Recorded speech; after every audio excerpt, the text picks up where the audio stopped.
how to turn that boring old daylight sensor into a button.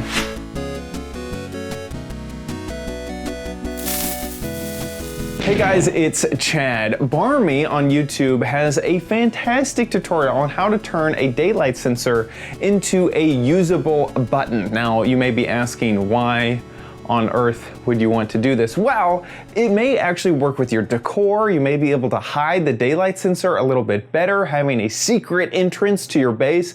And also, daylight sensors have a really cool texture on top. So you could use them as like a tile texture, and then no one would know that there's a hidden button in your tile texture. So let's jump in and check it out. So here we are inside of Minecraft, and this is what our contraption can do, is change just a simple daylight detector into an actual redstone object, which is really cool.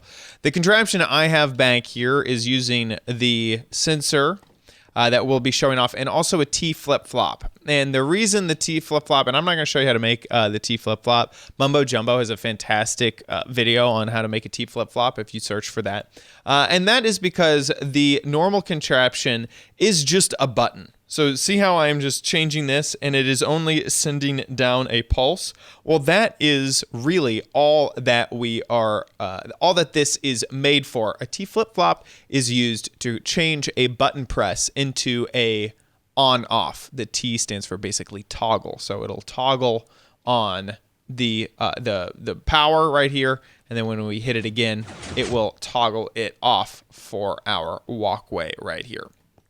Now, the base version of this is actually very simple. Really, all we're doing is taking this sun detector, say daylight detector, putting an observer block on it, and capturing the pulse from that. If we were just to take out this right here, you can see that it works just fine. But we run into an issue, and that issue is that if the sun actually changes, so let's set it to night, the pulse happens as well. And we wouldn't want that happening if this was a nice door or something, because every time that the sun changed, well, our door would fire off as well. So there is a second half to this, and that is just right there. And also you can see it right here, that interrupts the signal if the sun or the daylight or night or whatever changes, so that the pulse will be interrupted. And you can see it fires off, but this light here does not turn on, which is what we want. So if we set it to night, you can see that the light doesn't turn on. But if we bypass this right back here, when we set it to day, it will pulse. So here is how we make it. I'm going to make it on the above right here, but of course you could bury this however you want it. The first step is to come up 3 blocks, and on the 4th block, put down your daylight sensor. You can go ahead and destroy the bottom blocks, take an observer, and point it into the you must be selecting the daylight sensor right there, so that that little arrow is pointing away from it. If you accidentally just put it down and the arrow's in a weird way, this is not going to work. Then put a solid block below it, and that is where your redstone signal is going to start.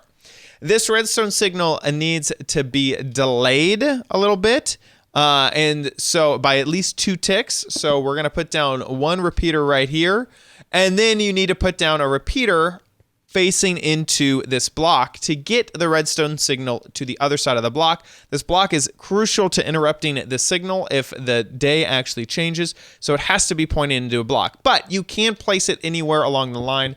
I'll go ahead and put it right next to this other repeater just for right now.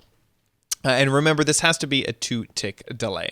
Next, we're going to come up a few blocks here and then place our next daylight sensor and then destroy all these blocks except for that one. So go ahead and put an observer block into that sensor, then a solid block, and then a sticky piston, just like that.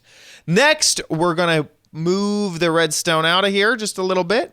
and place down a block. If you select the top of the hitbox of the redstone, it will place it directly above that redstone, and then put a little itty bitty dollop of redstone right on the top.